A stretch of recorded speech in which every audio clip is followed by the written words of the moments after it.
Okay, this is my league starter. Um, General Sky Boneshatter. So the core mechanic is that we use a very relatively quick attacking Boneshatter, that's level 1, and then we have General Scry, which has the highest level you can run Boneshatter. We build up trauma stacks, and each trauma stack does 6 damage to us, I believe. And then we take like 100 damage per trauma stack from General Scry, except General Scry doesn't hurt you, so you just have the upside, not the downside. Plays a little bit different. You can play careful, which is kind of nice when you're playing a melee build. We auto trigger a lot of our abilities. For instance, we do. Oh, there's like a stupid Half-Life thing in here. We have the benefit of desecrating, cast on damage taken, so we don't need the corpse worker boots, which is nice. You know, it's always nice if you don't need uniques, especially right now, although I have no idea how expensive or easy to have access a corpse worker boots are right now. So yeah, these desecrates are helping out. They simplify the way that we can play the game. They mean that we don't need to worry as much about things. We're very much this is a tier 1 map, right? I've barely got on my 3rd lab, and I just now started doing my gear upgrades for maps. I'm using gear that is. I mean, you wouldn't run it in hardcore if you were still in maps. As far as the actual damage goes, I mean, it's a melee build on 4 links. It will go up much higher. We also have a pretty terrible 2-handed weapon. It doesn't attack very fast, which is a problem. And I'm kind of starting to wonder if I should go for a 1-handed version of this build instead of the 2-hander that I'm currently doing. But as you can see, the General Scry guys, like once you get to a certain amount of momentum, your rage is up, you have, how many stacks do we have right now? 5, 6, it's pretty sad. Once you get into the thick of things, you do tend to see like 17, 18 numbers. Those are pretty good numbers from a the amount of extra damage that you do with your General Scry. General Scry, of course, has the benefit with 2-handed weapons that you kind of get to cheese out the cast speed. There are some drawbacks with the slower weapons.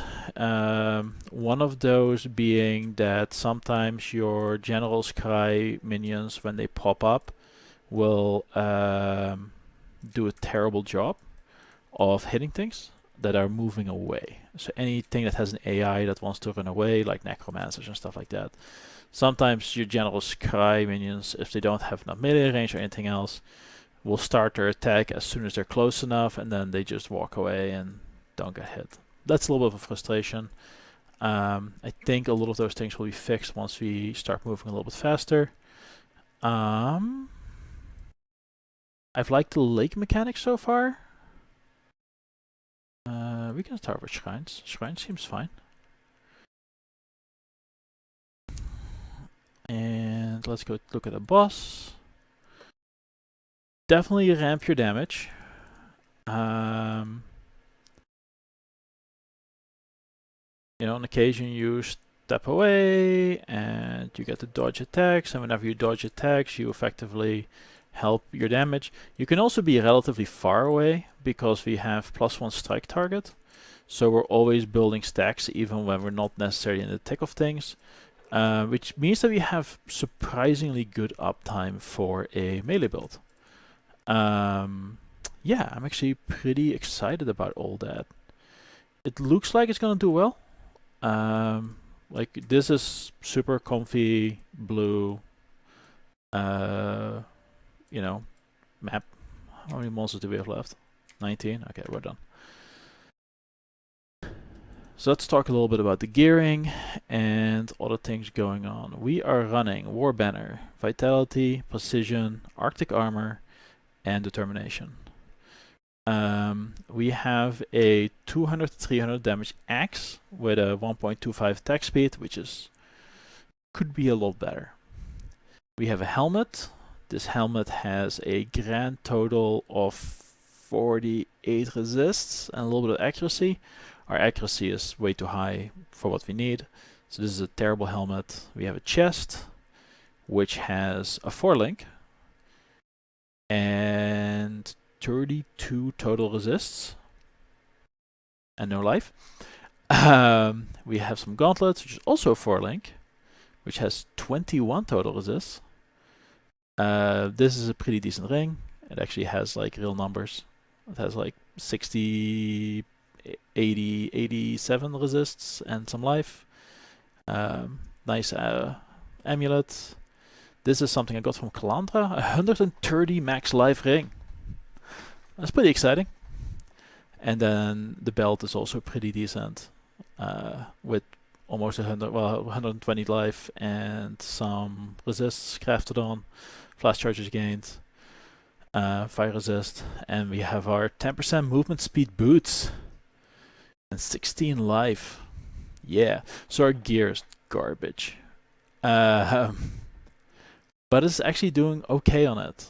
So I'm kind of excited to see where this is going to go in the long run. There's a couple of issues that I'm already identifying. One is I don't take enough damage, right? I don't feel like I have enough uptime on our Desecrate, Cast from Damage Taken, Spell Cascade loop. I want this to do more damage. I also keep over leveling on my vulnerability. I'm gonna slap a vulnerability in there. I should just pick up another one. There we go. Alright, I don't actually own Alteration Orbs. Alteration Orbs are hard to come by when you're playing Flasks. We are running Trickster, Pathfinder. Trickster gives us 18% more damage, which is really good for an Ascendancy node. It also gives us some int, which is nice. It gives us more dex. We do need some dex.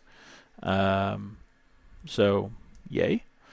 The 92% action speed, I have no idea what that does. I took it, and the next map I got blown up by some hasted Scourge mobs, and was like, well, I'm not sure what that ability does. So maybe it slows people down a little bit near me. I mean, it's nice.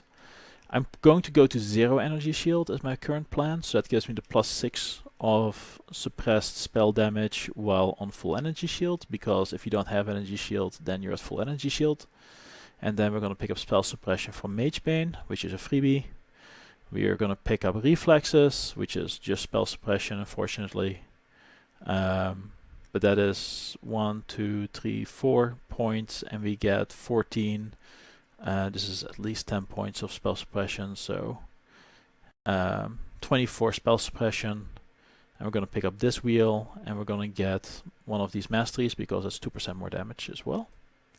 We have a duration mastery for 10% more skill effect duration. We pick up both duration wheels. We have a mana mastery of 10% of damage taken recouped as mana, which fixes all of our mana issues. I don't believe we leech mana. We have +3 strike range. This is pretty important. Getting the extra strike range really helps with mobs that are running away if you are swinging a slow weapon like I currently am. Deep breaths. Not sure if I can ditch these nodes. 5% movement speed is a pretty big deal right now, given my 10% movement speed boots. Martial expertise, 40% increased damage with hits against rare and unique enemies. That's really where I want it anyway. We have reservation mastery for 8% increased damage for each aura or herald affecting you. We have a 1, 2, 3, 4 auras. So that is 32% increased damage, which is pretty decent. Bastion Breaker, overwhelm 15% of physical damage reduction. We have attack mastery for hitting enemies 30% further away and an additional target. This really allows you to play defensive, right? So if you have to like hide behind a corner while hitting the air, then you can still build up your trauma stacks because your additional target can be relatively far away and can be in harm's way while doing so. Life, 50 life. Warcry mastery. This is about 40% increased damage as well. And then we have determination for 25% increased mana reservation efficiency. So yeah, all in all, none of these masteries are too memey. All the masteries are doing something for us, and that really means that this Trickster notable is pretty amazing. Like, we're not going to start patting out of Trickster. I have no idea what we do around there anyway. Like, I don't see... Like, this would probably be the most interesting wheel to me. Yeah, we're just not patting out of Trickster.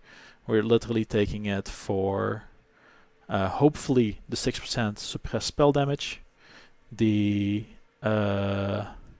nearby action speed hopefully does something. I think it might. And then 2% or more damage. And after I take Flask Mastery, that's 20% more damage. If we compare that to Berserker, Berserker is 15% more damage. And it has that 5% increased damage taken line, which is usually considered a pretty decent drawback. So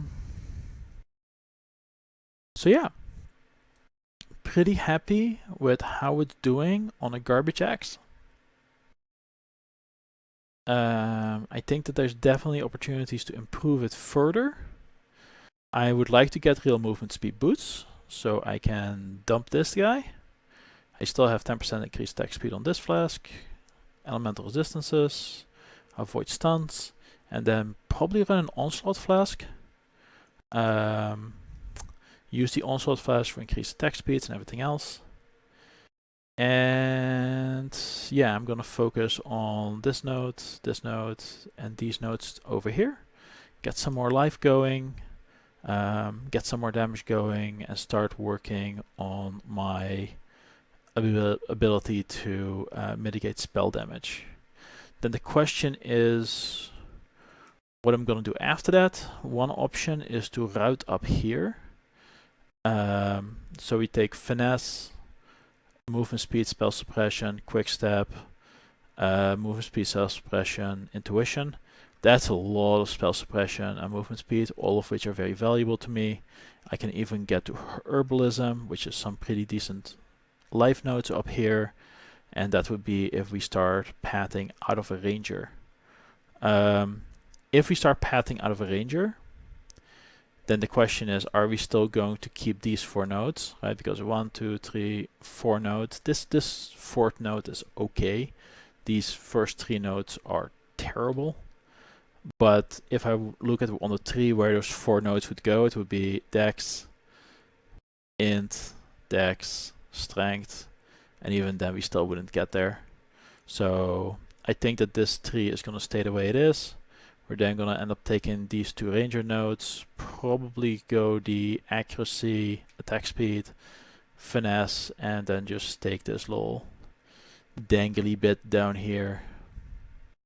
So it'll be 1, 2, 3, 4, 5, 6, 7, 8, 9, 10, 11, 12, 13, 14 nodes.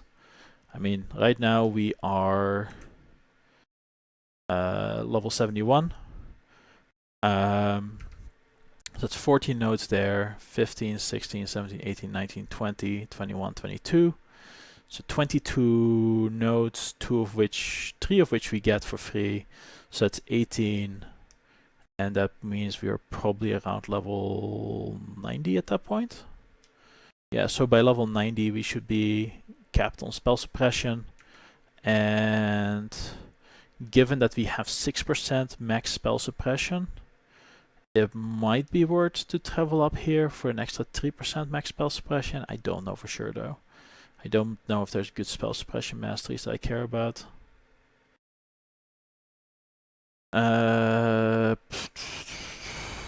Reduced, yeah.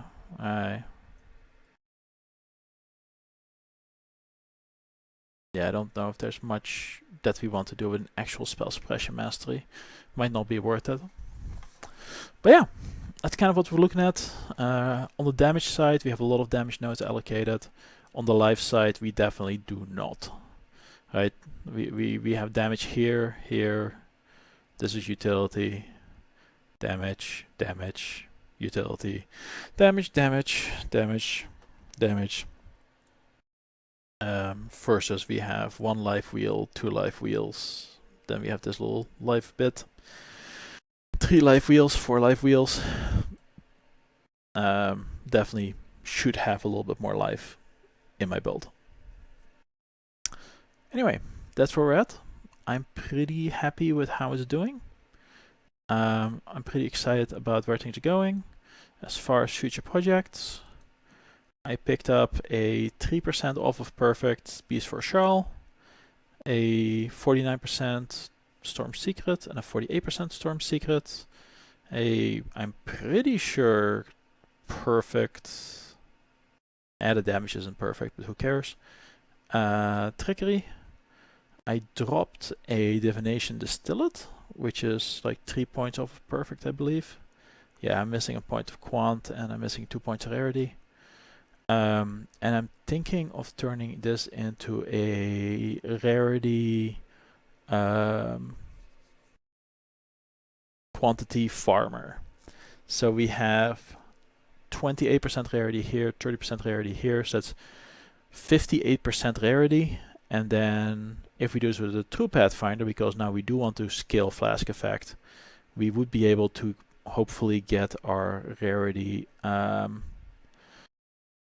few 100%. We'll see where we can get it and see what that does.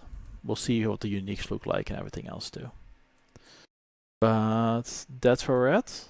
And yeah, hopefully you're having a fun time with the league. I am actually enjoying the league mechanic quite a bit. And I have been enjoying this league as well. We had a fantastic league start experience, multiplayer, 2 people, lots of fun. The only thing that was weird is that I managed to get through 2 maps, and the only map I got was the quest reward one. So had to do a little bit of farming to get some tier 1 maps from like Blood Aqueduct and stuff like that. But yeah, I'm just level 71 now, and I'm pretty excited of where this character is going to be in another 10-20 levels.